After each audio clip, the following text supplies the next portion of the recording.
How to prepare the board for riding. First, prepare the stand and make sure it is stable. Now, let's build the stand. Simply twist the bottom to make a diamond shape. Then, flip it over and pull the opposite bars. Then, mount your side fins and center fin to the bottom of your board.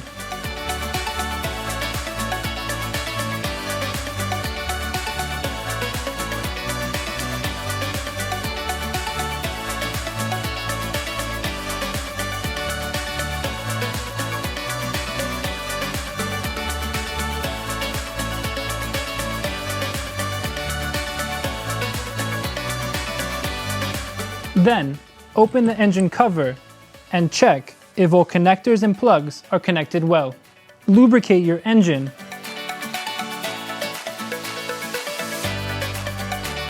and fill your gas tank. Once you have completed this, you are ready to activate your board and start the engine.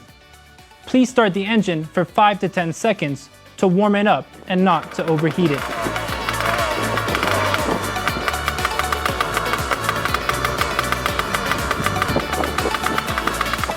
The engine is cooled by water and not by air. Once you are done, put the cover back on and make sure it's secure.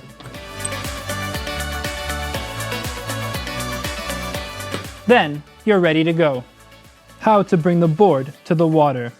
Grab it by the handles and the body of the board. Please do not use the straps for carrying. You can easily damage them. Once you are in the water, make sure the depth of the water is at least knee-deep. The reason for this is because you can damage the fins or soak up sand in the impeller. Now, I want to show you 3 types of starting procedures.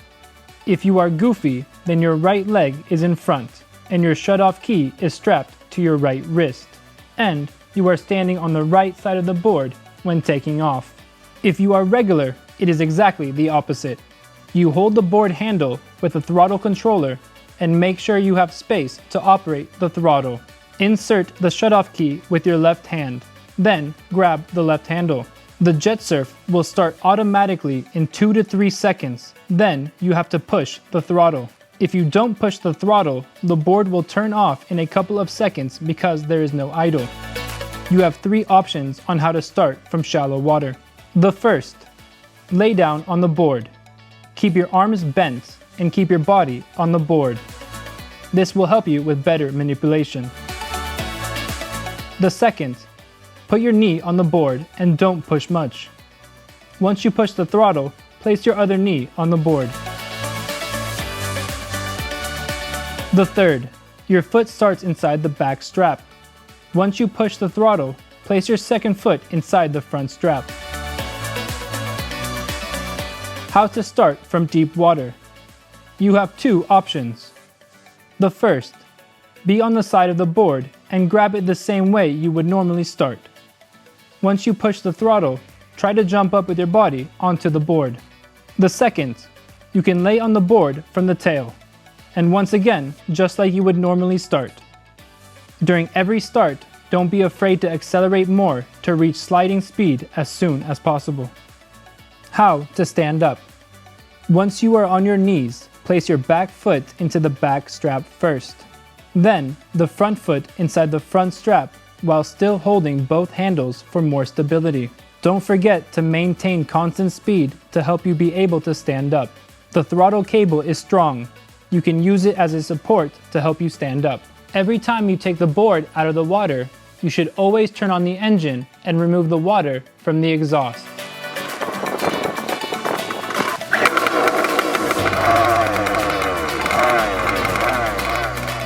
Then, you should open up the engine cover and allow it to breathe. This is very important. I also recommend opening the fuel tank for a moment to release the pressure, then close it. After you finish riding, make sure to turn on your engine and remove the water from the exhaust.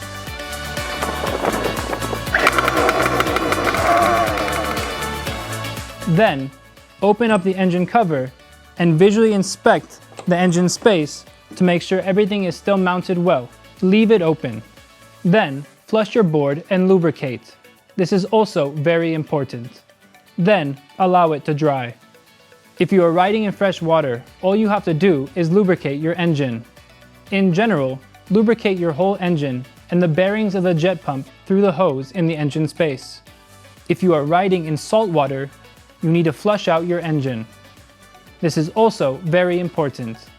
The best option is a garden hose. In general, flush your entire board.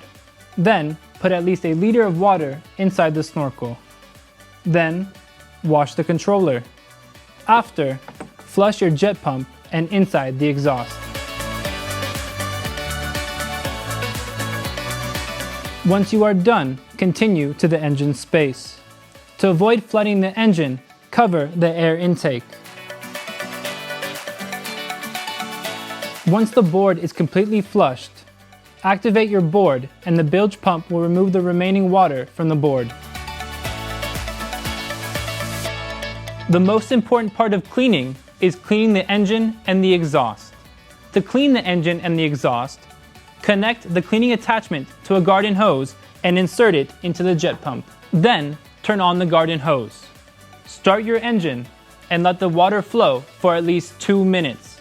This will make sure your board is perfectly clean.